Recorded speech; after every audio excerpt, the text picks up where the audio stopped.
Today we're going to talk about, do salespeople have to call people or not? That's an easy topic, right?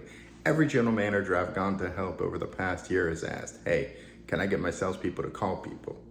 And you can, but not always. And the reason I say not always, there's two factors playing here. One is obviously this new generation, they love to text, they love to email. They don't necessarily need to get on the phone like old guys like me do. But the next thing is the planners really don't necessarily want to speak to them. And that's something that general managers have to really understand.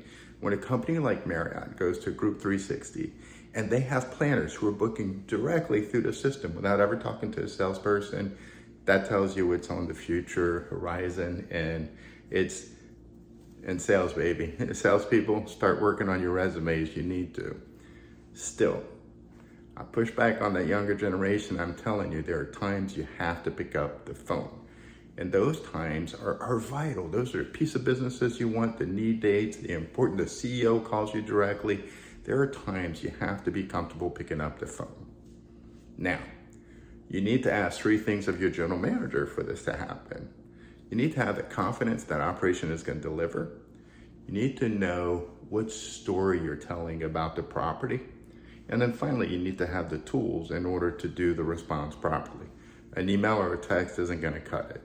So, confidence in operations. Well, if that were resolved, I wouldn't be doing task force all over the country.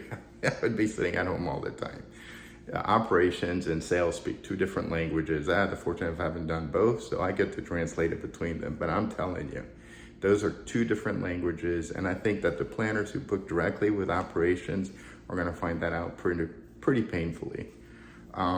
But the general manager can orchestrate that and make sure that the salespeople have reasonable expectations out of operations, and that operations understands that sales aren't the enemy. We're part of the same team, and they're there to work and to keep everybody going and keep everybody moving. I've seen operations make mistakes. I've seen sales make mistakes. Trust me, they happen on both sides. Once you resolve that, then you're talking about the story. I love the 3D videos that show the lobby and the thing, and they're great, right? But it's kind of like a picture. That's going to get stale pretty fast. It only matters if there's a story behind it, and those stories grow from SWOTs, and I have another video coming up on how to do SWOTs from your comp site. That comes from understanding the property. Why is that a hotel there? Who's your team? What makes you different?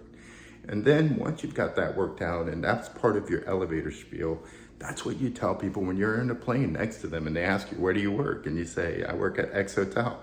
By the way, this is what we do. That right there is your story. And it needs to be polished. It needs to be short. It needs to be nice.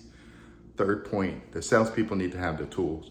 GMs are there, go, call, do this, that. There's no proposals put together.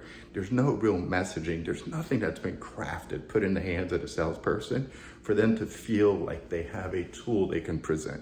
Why would they jump on a phone call and sound like a fool when they could just kind of fake it in an email, drop a couple of pictures and be done? So work on that. Work on having the proper tools for your sales team to really knock it out of the park. And then once you've done those three things, you'll see. They'll start picking up the phones, and salespeople, you got to push yourself to pick up the phones. If I can help you train in this or any other topic, visit my website, give me a call. Looking forward to working with you.